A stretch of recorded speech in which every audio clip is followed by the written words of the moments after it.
aliens and they're living in your town. They have arrived. What? They're all around. So many aliens living in your town. Hello, everybody, and welcome to another installment of the Weird and Whatever podcast. We have got a very, very important show today because we have booked a real-life witch, y'all. Oh, yeah. We have got one Virginia Sinicki filling in for Vicky.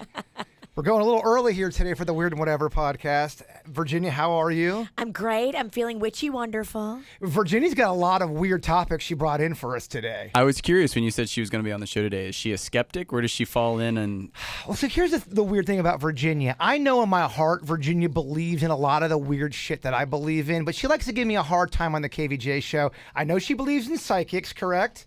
I do believe in psychics. Yes. You're kind of weirded out with the aliens. I am. You don't believe in aliens? You honestly don't believe in aliens. I would just like to see them. I believe in tangible things that are put in front of me and facts, and I just haven't seen it yet. You know what people will say, though? They'll say, well, you believe in God, don't you? Yeah, I was raised Catholic. It was beat into me. So you have to believe in Them God. nuns don't play. No, they true. don't. Mr. Beckett, your hair looks amazing this time of day. thank you. It's earlier. It is earlier. It's so nice to be in this studio with actually something nice to look at. Oh, thank you. We don't zing as much on the Weird and Whatever podcast. You got to tone that shit down. I like it. You like it because you don't have to deal with it every day. And we have the lovable, wonderful Denny's. How are you? What's up? So the one thing I wanted to kind of jump into really quick, my dad was watching this special on savants, people that have these superhuman abilities. I watched the same thing. It was on CBS early morning on Sunday. That's exactly it. Yeah. And the cool thing is some people are born with it, but then there can be a head injury and a self-induced type of condition. So my dad was telling me about this guy who never had any kind of sculpting abilities before, gets hit in the head, and it is severely messed Alonzo up. Clemens. Yes. And then all of a sudden, this guy can sculpt. He can watch an animal for 3 minutes and then sculpt it perfectly. Muscle tone, the hooves. Never was able to do that before. Amazing. Rain Man was another one. I think that happens a lot. They were saying on the special, like people will go through specifically a traumatic brain injury and then they'll come out of it, but they have like no social skills. They can barely function. Like it really messes their head up. But then all of a sudden they can sculpt a bear freehand with a rock of clay in 10 minutes. Well, they were saying, too, the real Rain Man, the guy that movie was based on, they said he could read with his left eye and his right eye, but different things at the same Like time. a chameleon. Yes. That's so he's crazy. reading two different things with two different eyes. He had a photographic memory, so he could memorize everything that he read, which is I always thought would be the best thing to have. Okay, so do you guys think the brain is this wonderful thing that the average person hasn't tapped into every possibility? Because how do you go from never knowing how to sculpt something to the brain gets jarred loose and now you are an expert and an amazing sculptor? I totally believe in that. Absolutely. 100%. I mean, autism's the other example. I mean, some people that have autism, they don't fit into like a cultural norm, but they have like some, usually and often the case, like some innate ability to like play Mozart by ear or to fly in a helicopter across New York City, then sketch the whole thing perfectly. It just blows everything out of the water what people can do. It's These are real things that Yeah. or somebody that's never played piano before can play piano perfectly. right.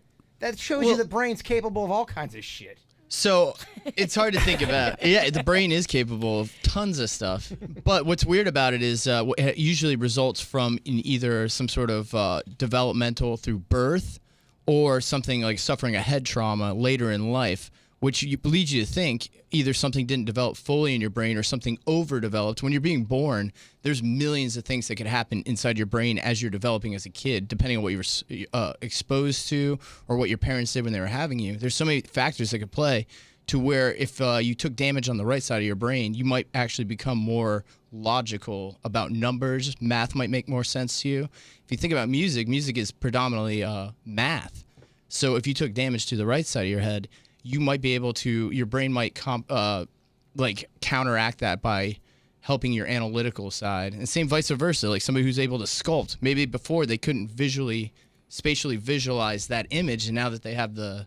It makes you wonder, too, what other gifts people may have that they don't even know that they have. What if, Virginia, you're great at the violin and you have no idea. You just look at a violin and you get it, but you've never tried it. I feel like I could kill on the violin. With a few lessons, like...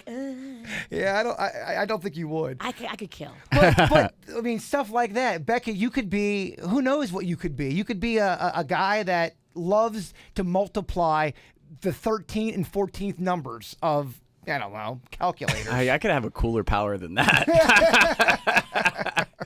Yeah, I mean, that's a pretty awful one. I know some girls who'd like to multiply with you. That'd be a good power. Yeah. That's a power I don't have. Your hair is a power. Your hair, again. Wait, what would Denny's be? You did Virginia and I. I'm multiplying. She's violin. What would Denny's power be? Yeah, what would my cool, your ability be? Yeah. Opera singer. Oh, there you go. I like that. Yeah, I could see you being an opera singer in a different lifetime. We've recorded so much. I know you don't like the opera, Denny's. Imagine if you dated someone with a photographic memory. Wouldn't that be? I've always wanted a photographic memory. Oh my gosh! If you have a photographic memory, you're setting yourself up to win. Yeah. But what if your girlfriend had one? Then she remembers every little thing. Everything that you write. Anything that she reads, she'll remember. If she had a audiographic memory, she could hear what you say, and then memorize it. I gotcha. That one's more dangerous. I've had plenty of girls remember shit that I've done. It's usually in a fight. If they had a photographic memory From when it comes to 10 years ago. Yeah. They bring it up. All right, let's read an email here. Hey, Weird and Whatever, I love hearing you guys talk about why we exist as humans. I've always wanted to know what the deal is. What is our purpose? I don't smoke weed. I'm just naturally deep. Keep talking that deep shit. Love the podcast. Jill from Boston. Virginia, we do talk a lot about why are we here as humans. I'd love to hear, what do you really think? What is our purpose here as a human being? Or is it just this weird thing that we're on? I think we're all on a spiritual journey. I really do believe that. I think some of us are given more evolvement than others. Some of us are just naturally more evolved for some reason than other people. But I think this whole thing and how we interact with each other is a spiritual challenge. And I think it's all just a big giant chess game put out there by God to see how we can pull this thing off. So you think this is kind of like a board game for God in a sense? Kinda. Does that make you feel less significant, or does that make you feel insignificant? No. I mean, it makes me feel like I need to rise to the challenge and be better. So do you think there's an end game after this life? I think there are spiritual afterlife rewards. Yeah. If you do things right here. Do you believe in, is it like a thing where it's pearly gates, white guy with a beard? Not white guy, I meant white beard with a book. Not white guy. Please don't email me. That's not what I meant. Well, in all depictions, St. Peter, who they say is manning the pearly gates, is a white guy. So okay. With a beard. He has a beard. So I'm accidentally right. You're not far off. All right, perfect. I don't know if it's that technical, but I think that there is this other place where energy goes. The body stays, the energy goes. I just believe that because I've talked to what I believe relatives and friends and family that have passed on, and kind of, they don't care about all the little stuff that we care about. They care, it seems more like about some bigger picture, some spiritual game, some end game that means that you came out evolved and you learned something and you're a good person. Well, they say near-death experience people that have died, come back to life. When they come back, they are just a different person. They are untouchable when it comes to all the bullshit, all the shallow bullshit life throws at you. They can't get mad about petty crap anymore. It's something they know it doesn't matter. They say in the moments Yes. of death is when you see the sparks of life. That's what they say. Damn, it sounds like someone was sparking up earlier. But it's only when you're gonna die or you feel like you are going to die that you truly appreciate that we are all given this vessel that we can use to do whatever we want. I mean, people are breaking records, people are athletes, musicians, there's so many things you could be. Why are humans so hooked up? Why are we so hooked up with all that compared to every other species out on the planet? As far as what, dealing with stuff that is competition and Well, we got complex emotions. We have thumbs, which are huge. Who knew that these things were the reason we evolved so well? Yeah, how could we text without thumbs? But seriously, opposable thumbs makes a big difference in whether an animal evolves or not, because you can't grip and carry, you can't build. Unless you build crude structures, like a lot of animals, they only really need what they need to survive. Why do we as humans, why do we have buildings? Why do we have clothing? Why do we care about style? It doesn't matter out in the jungle. Tell the beaver he can't build.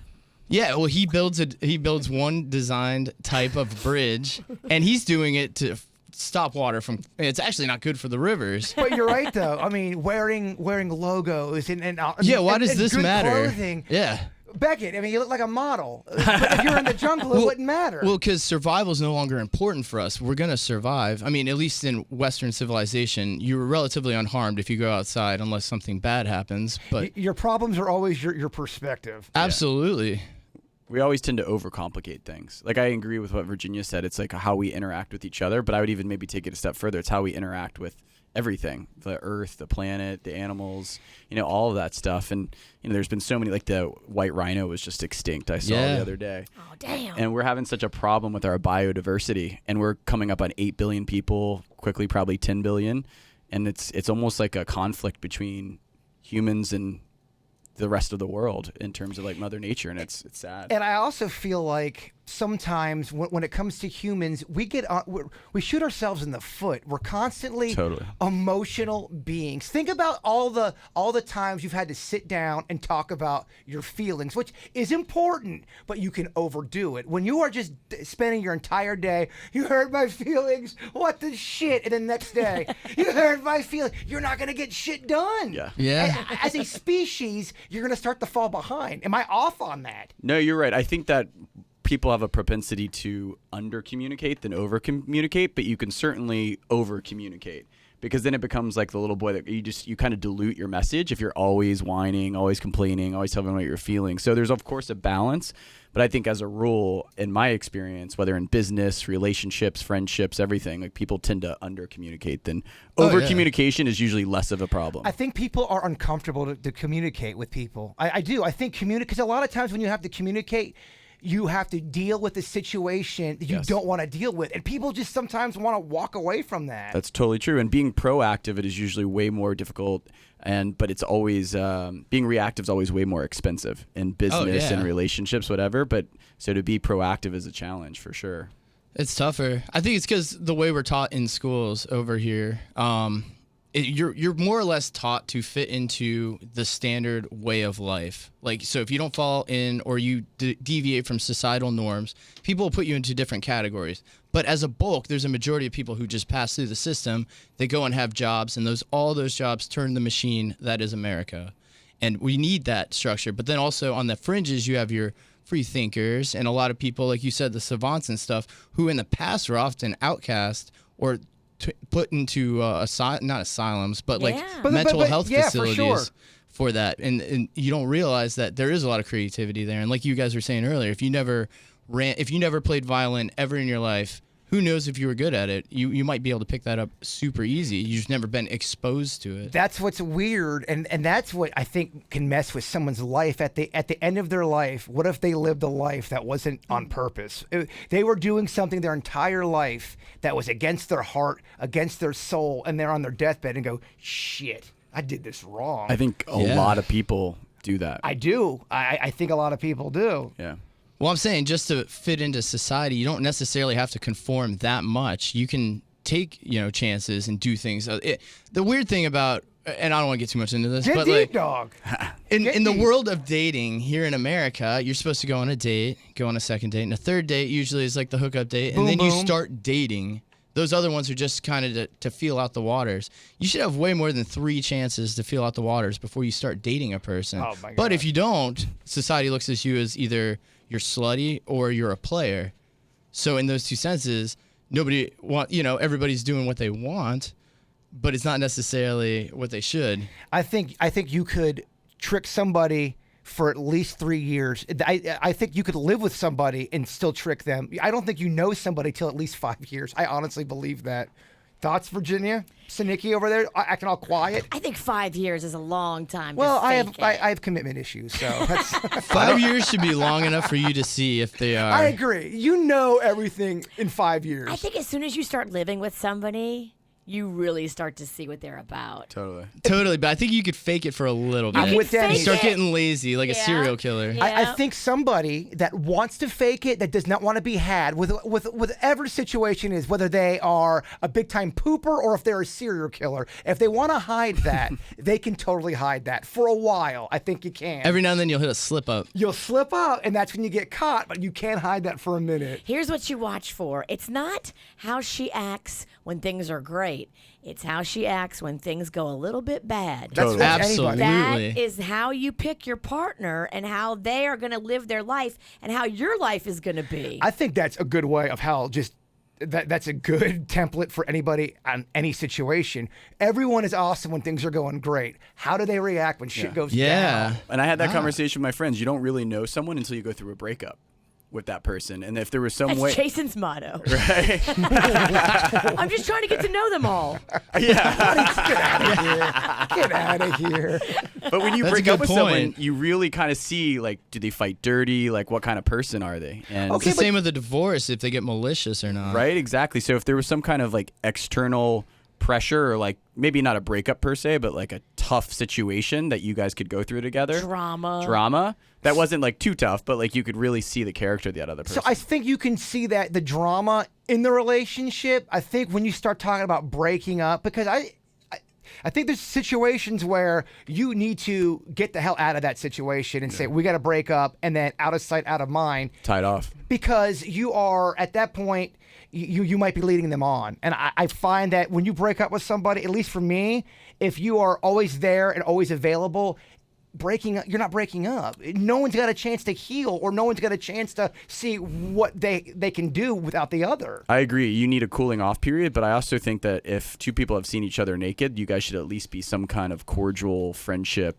like some kind of, especially if you guys had a relationship where you like connected, right? And I've been guilty of being too close maybe, and then it like drags out and there wasn't that clean break enough. But I agree with you that if there's a 6-month period, you can circle back. It's not maybe a girl you go have a drink with and hang out and talk about dates right away, but I've had exes that have set me up on dates, like I've been to their wedding. So like if there's a level of maturity and you guys ended it in the right way, then I think that there still can be a certain level of friendship. I think every situation's different. I think you'll find someone that might be highly evolved. That, oh, hey, back in here, I have this hot girl. You slept with me a year ago, but here's a girl. There are people like that, and then there are people where when it is over, baby, it is over. That thing it's gone. Tied off. Yeah, I don't know. I think every situation's a little bit different. Yeah. That's why we have these podcasts. We like to debate. You figure it out. That was a weird and whatever fight right there.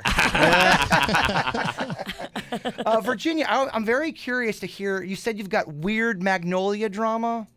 So this morning, I'm getting ready to leave. It's like super dark outside. It's like 4:45 in the morning, and nobody's up in the house but me, ever. It's just me, like, tiptoeing around, getting dressed, putting on my shoes, and I hear, like, in the hallway, footsteps. I'm like, uh-oh, what's that? And it's Mags, and she's standing in the hallway, and she's freaked out because she's hearing voices that are telling her to wake up. And I'm like, Mags, you are dreaming, because that happens to me a lot, where I hear voices in my dream and I wake myself up thinking it's real, or like I hear a door slam in my dream and I wake myself up thinking it's real, but there was no door slam. There was no voices telling her to wake up. So I put her back to bed, but she is literally like trembling with fear.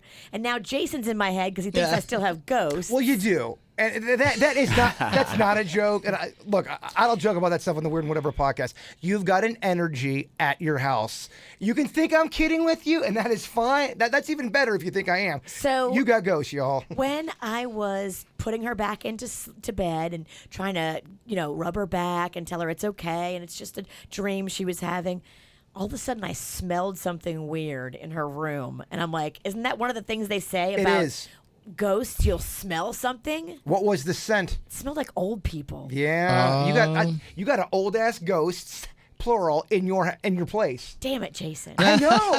She thinks I'm screwing with her, but I really am telling you. You're very hopeful about me having ghosts. Well, and yeah. I've already had like the place saged and the spirits supposedly brought out of the place because it was kind of dramatic. I bought this house and this old lady basically was real mean, and she kind of yelled at her husband a lot, and she would yell at him, and then he died in the house. Oh, my And gosh. apparently, it was really dark for him. There was a point where, he was immobile in the house, and she would just yell at him. That's definitely an old man ghost.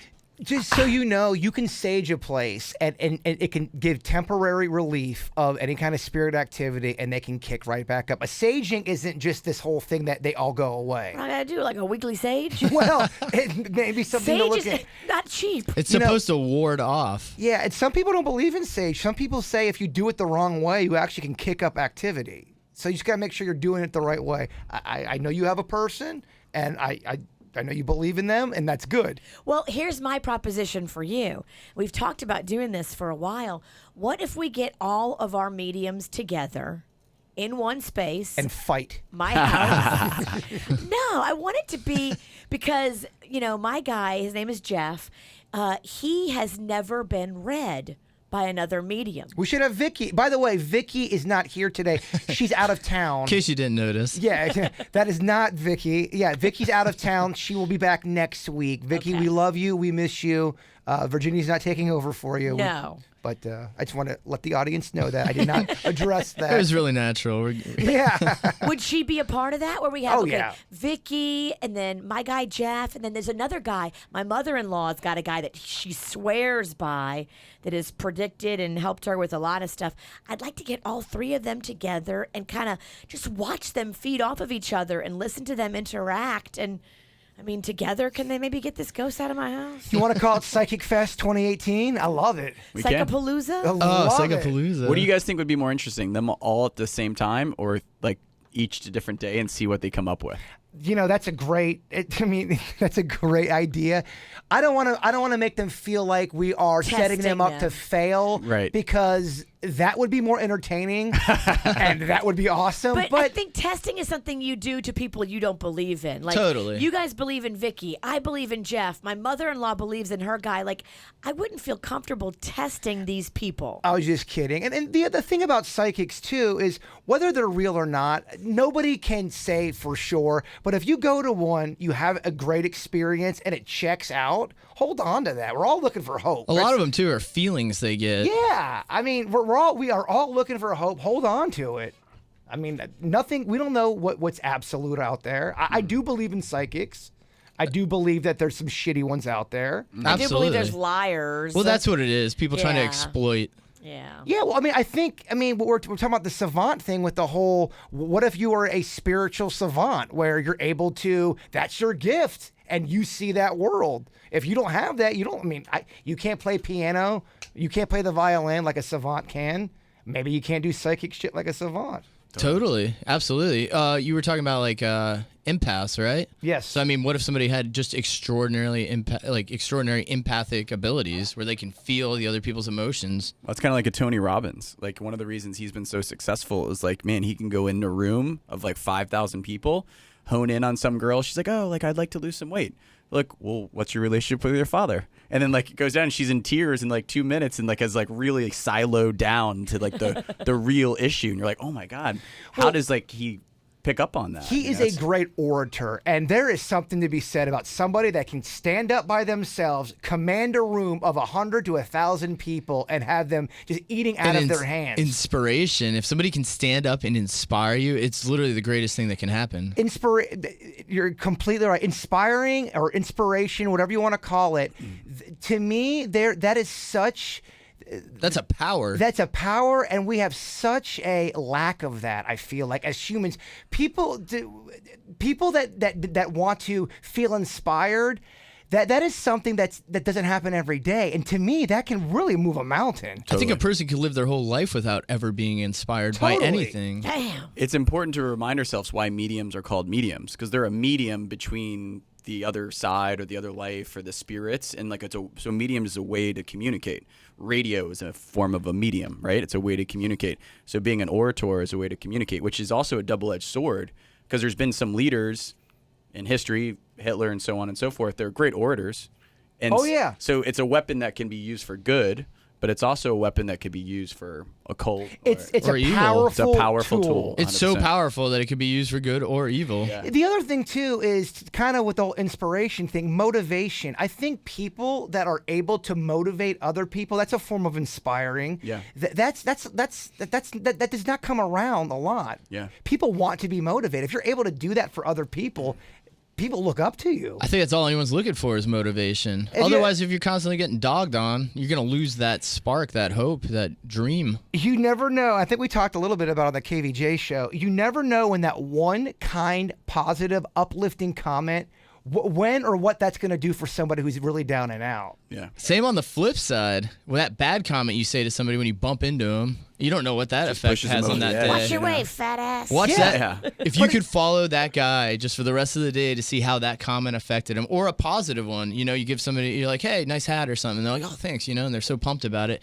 You don't know what positivity that carried on throughout their entire day. If you hit someone's insecure button, and it's different for everybody, but if you really zone in and hit that thing, that's something that person's always going to remember. Totally. It doesn't matter. They're going to always have that in their head. That one insecurity that hits you, that sits with you, that's what motivates and changes people. That's how you make a change. If something sinks that hard in your core, you make changes personally. It's a total psychology thing. I remember watching an interview on Larry King with Donald Trump, and this is back in the day, and they were going back and forth, and he was talking about negotiation, psychology on the deal, and Larry King was kind of in the conversation asking for an example, and they were sitting at the desk with the mic and kind of leaned into the conversation, and Donald Trump kind of like off cue is like, man, Larry, your breath. And Larry kind of was like on his heels a little bit, and Donald Trump goes, I'm just kidding. But it was his point that he was putting on his heels, right? Like it's like how you shake someone's hand where you grip it and then you kind of come over it, or you kind of crash over the hand. It's a power move, right? And in that thing, like you remember those shows on MTV, Pickup Artist? Oh, Yes, jeez. come on. So they go up to like a group of girls, and instead of going to the really most attractive girl they're interested in, they go to the other girl. Beckett's acting like we don't know about Mystery, Mystery. Matador, and J-Dog. Come on, dog. Seen every episode. and it was on VH1. This guy's made a career out of peacocking. Right. True. He's wearing orange glasses for people that can't see at home. Peacocking is one of my favorite art forms. I love it. He'll do a counter tactic too, negging, where you go up and you negatively compliment somebody. Yeah, You you go up kind of remind me of a intentionally. bunny rabbit. Like you kind of gotta, Or something It's a that digs. psychology. I don't do that. Mystery, the man that does he would teach guys to, if a girl is really, really hot, kind of put her in her place so she doesn't think her value is more than Totally. yours. Obviously, it's cruel, but there is a psychology behind these things. But it's insane. Yeah, well, it's definitely Hence insane. why I overthink everything. I got another email here. Dear Weird Whatever, my 11-year-old daughter says she keeps seeing angels. This has started happening about a month ago. Do you guys believe in angels? She keeps saying that they are here to protect her, but will have to take one of her loved ones away soon. I'm a little freaked out by it. I can't imagine why. Hopefully it's not you. It was such a happy email until that it got dark real quick. What are your guys' thoughts, Gail from Pompano? I would definitely get a medium involved in that situation and try to figure out who these angels are and try to figure out if it's good or bad. Yeah, or they could be in what. guys. So there was more to the email. I had to edit it down a little bit. The mom is hoping that it is just imaginary friends, but she also says that what her daughter is saying is very vivid and very, very creepy. It's like, yeah, I love Grandpa. He's not going to be here for, like, it was kind of They stuff called like, out Grandpa? yeah, they did. It's kind of like that Good. Sixth Sense kind of thing. Exactly. And it's only been going on for a month. Could it be that the angels are really talking to her and trying to prepare her for Grandpa's death? So we talk about this a lot on this podcast. What we always recommend is probably at least go talk to somebody, a professional, just to make sure nothing's going on with your head. That's not to call you out for being crazy. It just knocks one thing off the list that everybody and their mother is going to ask you. So just go ahead and do that. If everything comes back and nothing's off, then yeah, we got to explore that you're talking to angels. Do you believe in angels? Yeah. Anybody here I in the do. I forum? think angels are the same thing as, the ghosts that have passed on, or the spirits, or the energy that you talk to through a medium. I mean, I've seen too much proof not to believe. Beckett, the skeptic. Angels are. Do we have people protecting us over our shoulders? So you're saying I don't like think- guardian angels? That was kind of the tone of the email. They're protecting. They're there to be safe. I don't think that angels can intervene. Angels, I hope that, if my grandfather were around, that it's censored, like viewership, so to speak. Like they're He's not watching you get your freak on. right, exactly, and they're not judging me when I'm, Doing weird stuff. Yeah. Like, what kind of weird stuff you into? Yeah. I'm just masturbating, Grandpa. I walk in, my son's treating his body like an amusement park. then my deceased loved ones, they are just They've seen some appalled. things. They are appalled of how I've been living my life. I think that goes for any person when they're behind four walls. When there's no one When there's watching, no one there. anything's fair game, Denny's. That's when you're plucking that weird hair that you've been ignoring forever. That's when you're eating naked on your couch. and you get a glimpse of yourself in the mirror, and you're like, what am I doing? I wasn't done eating naked on my couch and jerking off. No, I'm just, Well, we know what you do to couches. I'm just kidding. My couch is very clean. Wow. Don't sit down on his couch. Wow. That's not true, Beckett. If I was 7, I told a story when I was 7 that one of my family members came out. I was watching a cartoon called Heavy Metal on HBO, and I think I got my first boner, and I didn't know what to do with it. I was so horny from the cartoon. I was humping the couch, and of course, in between the cushion. cushion. He put his penis in between the two cushions. that was not and how. was going to That did not. town. No, you're making up details now. Now you're just making up. It was a leather couch. I was. He was sticking to it when he got No, I sweaty. was just humping it. I was naked, but I wasn't putting it in anything. Does he have a leather couch now? No. No, it is Oh leather. yeah, it's I think it's faux. Is it real leather or faux leather? It's probably faux leather, Denny's. Well, either way, it's sticky. I am not humping my couch. You're more than welcome to sit on it, Beckett. Don't sit on it. You'll never get up. Thumbelina, who's filling in for Angelica, our producer here for the Weird Whatever podcast, she sent me a cool topic, and it was kind of the whole Dexter thing. You know, a serial killer going out to murder terrible people. So if there was a guy... So he's a serial killer, but he only serial kills murderers. He's Yes. a vigilante. He's a vigilante, but he's got that serial killer itch. You know, he needs it. Would you be against it or for a serial killer going out there and setting the record straight? He just goes out there, or she just goes out there and kills the horrible murderers of the world. Would you be okay with that? You got a neighbor. You find out he's a Dexter type. Hey, Virginia, I just killed 3 serial killers. Are you okay with that? I don't know. I mean, you're putting a lot of faith in his judgment. Like this Dexter guy, how's he qualifying these people to figure out which one he needs to murder? Okay, how about this? To make the scenario very clean cut, he knows for a fact that the people he is murdering are without a doubt serial killers. It's been proven. Cops have told him. That's the moral question you have to answer. I don't think vigilante's the answer. I think prosecution is the answer. But I'm not personally involved.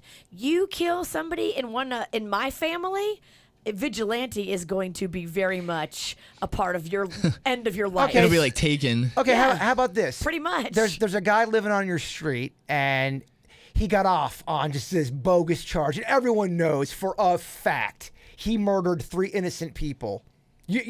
It's common knowledge. But he got off on a technicality. Are you okay with the Dexter type taking someone out like that? Oh, ethics being called in. I don't know. Probably, yeah. Well, that's really what that question comes down to. It's the If absolute... he got away with it and he's living on my street and we all know he did it and we're just sitting there waiting for him to do it again, yeah, I'm sorry. Fine. Take him out. Beckett? So I think if it's preventing someone else from dying, then 100%. But I think it's worse it's a worse punishment for the person. Like you ever see like a terrorist or a bomber, some person, and then they end up killing themselves either by their own suicide or death by cops. Yes. Because they make you always don't you kind of always feel the urge like I hope they get them alive, like because I almost feel like Because death. then you want to see the system at its best. I almost feel like death is the easy way out for those people. Does that make sense? It and I does. think Absolutely. it's It does. way better punishment for them to be isolated, to think about it, to marinate on it, to face their accusers, the victims. But I feel like some of these murderers on death row, they have it kind of easy. I mean, they're waking up, they're getting 3 squares. They some of them are on the internet. It's insane to Which me. is crazy. It's He knows because crazy. he's pen pals with them. There's He's one- always been fascinated with serial killers. I have, but I think you're fascinated by it because you can't fathom that somebody would do that kind That of much shit. evil. I mean, because you're raised to always be afraid of the boogeyman, and you hear all these fake stories, Jason Voorhees, and you watch all these monster movies, and then you get a little bit older and you realize, shit, some of this stuff could be real. Oh, it is real. It's fascinating in a way because I don't think the human brain. I think if you are not a nonviolent person, you just can't believe that shit. Yeah, serial killers are really odd. I think jail sucks. I think it sucks. Like, even if you get to get on the internet and have 3 squares, I mean, you ever have like detention and we had to sit in class after school for 2 hours and like you're not allowed to go anywhere? Like that, when you have your freedom taken away, like and they isolate them. Like, I know there's some prisons of the world that are kind of country clubbish, so to speak, relative to the other ones, but I think I'm going to go with just maybe we have a rule or a law where it's more isolation. So you want the system to work. I want the system to work.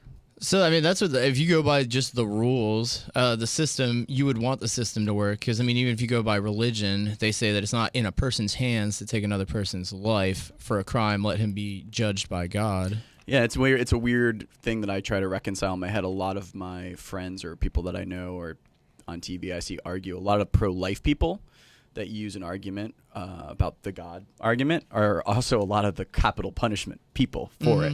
I don't see how that lines up. It does directly conflict. It does directly conflict. Oh, So, it's confusing because, I mean, if a loved one of yours got murdered, I mean, you are seeing red. You want to figure it out. You want that person to suffer for what they did. Well, I think too, like this Nicholas Cruz kid that killed all the Parkland students. He wants to live and he wants the death penalty to be off the table. I think when you're dealing with a guy like that and what he's telling you is he wants to live and he wants to have life in prison as an option, that's the guy you kill. Right. You don't Yeah. give him what he wants. You give him the opposite of what he wants. So it depends on the type of criminal you're dealing with. If you're dealing with someone like a Ted Bundy, who was known just to mess with people all the time, he'd tell the cops one thing and mean another thing. He got off on acting like he was feeling this when he was really feeling that. But he was at a different level. He was, they said Ted Bundy was so intelligent. I think it depends on the kind of person. And I think there's some serial killers out there or some murderers who don't stop playing that role the entire time. They get off on when cops come in, they talk to them, they like the notoriety. Again, I think it's one of those things where it's different for every case. Oh, absolutely. I think there's social justice too. I mean, I don't necessarily think that this is necessarily the way it should be, but like you have some guy that, raped little kids. Like sometimes that guy goes into prison and doesn't come out. I was telling Virginia, there's this story. It was out in Texas, of course, where this kid was getting molested by his karate instructor. The dad found out. The guy gets arrested. So they're walking the criminal, the guy that did the molesting, walking him down to the courtroom. You see it on film. It's actually, if you YouTube this, it will come right up. The dad is waiting at a payphone, and he's waiting for them to walk the prisoner down to the courtroom. And you see the dad pull the gun out as the criminal's walking, shoots him dead, kills him. And Texas said, "Yeah, you're okay. We're not gonna charge you for that. Like you raped a kid, you molested a kid. Right. We don't care if you're shot dead." That's how Texas dealt with it. Wow. Yeah, I mean, that's like Roadhouse ending. That's crazy. I think molesting a kid is just as bad as murder, and I think that It's definitely. it's the worst, most horrible thing I can imagine. And what kind of animal would do that? Like, Yeah. You're ruining sorry, lives. You don't Yo. deserve to have any kind of whatever you want. No, you don't get it. But we all Yeah. just felt good when we heard the end of that. That guy Right. got shot, and we all were happy about it. But sometimes that it- plays back into earlier when you were talking. Sometimes it doesn't happen because I'll guarantee you I'll get 30 emails of someone saying they did this to my person, they killed them, and they got away with it. Not 30, that's a lot. Well, I think it's just hard for us to handle non-Hollywood style endings. We've watched movies since we were kids. We're trained by them that there's a beginning, middle, end, and that it ends positively for the good guy who does well. And when it doesn't fall like that, people get really offended. Well, the human brain has to have it You have to complete the story. You have to be able to man. categorize it. Was it the beginning, the middle, end? Did it help? It has to be categorized. If not, then people, they can't handle it. And that's when we get a lot of debate. Yeah. Another email real quick. Bird, I was wondering what you guys thought of positive affirmations. Do you think that they work, or is it a bunch of horseshit? We're kind of just talking about that with Tony Robbins, really. I've heard you guys talk about them on the KVJ show, and I was wondering if you could go a little deeper. That'd be great. Trevor from Jupiter. I use positive affirmations. I love quotes. Virginia will even make fun of me. If we have a road trip, I will post them all over my hotel room. There's sticky notes all over the wall, and there's like candles burning, and you walk in his hotel room, and you're like, what the F is going on in here? Well, I just think sometimes in life, you got to constantly remind yourself, hey, man, let's go. You got to give yourself a pump up. It's easy to go low. It's easy to get down about shit. Because if things don't work out, or if you're trying hard at something and it's not going on, or if you're having trouble with your best girl or best guy, it's easy to get low. I feel like you have to work sometimes at being uplifting. Yeah, I agree with that. I would say that, especially our generation and people younger than us, in this era of participation trophies, that I believe in affirmations. I think they're important, but there is a level of honesty that needs to be had with friends, partners, and yourself sometimes too. Oh, yeah. You don't want to just affirmation yourself out of something, and to the point where you don't take accountability of it, and you don't. Because if you never recognize a problem and an issue within yourself, then you're never going to improve it. Well, I think Absolutely. everything's balanced. You can go too far on the Totally. affirmations, and then you can go too far on whatever. Yeah. No, I agree. I think balance is key for so much in life. Yeah. The old yin and the yang, as they say. Yeah. I think it's time to do a little would you rather That's Virginia great. style. I like it. Okay. All right, Virginia, you guys can answer along Yeah, too. yeah. I kind of try to write these more for Virginia. Uh-oh. Okay, would you rather, Virginia, only brush your teeth with a stranger's amount of poop? That's all you could ever use. You can't use toothpaste. A stranger's amount of poop. Or stranger's poop. Every time you take it out of the tube. Every time you take it out of the tube, it's somebody's poop. You don't know who it is. That's the only way you could ever brush your teeth ever again. Poop paste? Poop paste. Ugh. Oh, that's pretty bad. Sorry, I read, Oh my I god. haven't heard the other one yet, but I'm leaning there. I read that a little weird. Yeah, you're just basically brushing your teeth with stranger's poop. Poop mouth. Ugh. Or every time you ate food, you had to punch the first person you see right in the face. Oh my gosh. So if you're eating with Magnolia or Baby Rocco, you got to punch them. Well, okay. So in this scenario, I would much rather do harm to myself than random other people that don't deserve it. So I got to do the poop paste. That's the only thing you're ever allowed to brush with. I guess I got to do it. You got to go shit paste. I can't just be punching people on the street. Nah, your life would be over. Every time I eat, But can you really be brushing your teeth with shit? I got to figure out how to make it work. Because most of the time you eat with people, it's usually with friends. Right. Yeah. Oh my But then gosh. you're like punching strangers. You can't do that either. Yeah. Beckett, what do you pick? I go poop paste with a lot of gum. No, that's there's no gum. You can't say no gum. I always find a loophole. You can't. No, there's no gum involved. No, you just have to have poop breath for the rest of your life, Denny's. I'll probably pick punching people because I probably eat 9 out of 10 of my meals I eat with Bird. That means you'd have to punch Jen eventually. You'd have to punch Jen's parents eventually. You can never eat with Jen or her parents. You All can right, only whatever. eat with Jason. I'll brush my teeth with poop. I think I would do too. Okay, would you rather blow Bigfoot, not from the snack pack, the actual Sasquatch? His wife, Bigfoot's wife's gonna be mad. Well, he's not. Yeah. Okay. Well, we won't get into that. I'm just kidding. Or an alien. Blow, Bigfoot and an alien? Bigfoot Yeah. or blow an gotta alien. That's easy. Is it easy? Easy. Well, I'm I just can't wait to thinking- hear your answer. We have to answer this? Yes. Okay, I'm Or thinking. get with the opposite. If it's a size thing, and when you're blowing something, I think size does matter. Okay. So I would prefer to blow smaller rather than bigger. And in all the depictions I've seen, the aliens are little green men. So I'm going for the little green alien penis. Is that what you would go with? I'd go alien all the way. Yeah. Well, so Bigfoot hides out in the woods all day. There's no way his dick doesn't stink horribly. You got to put that in your mouth.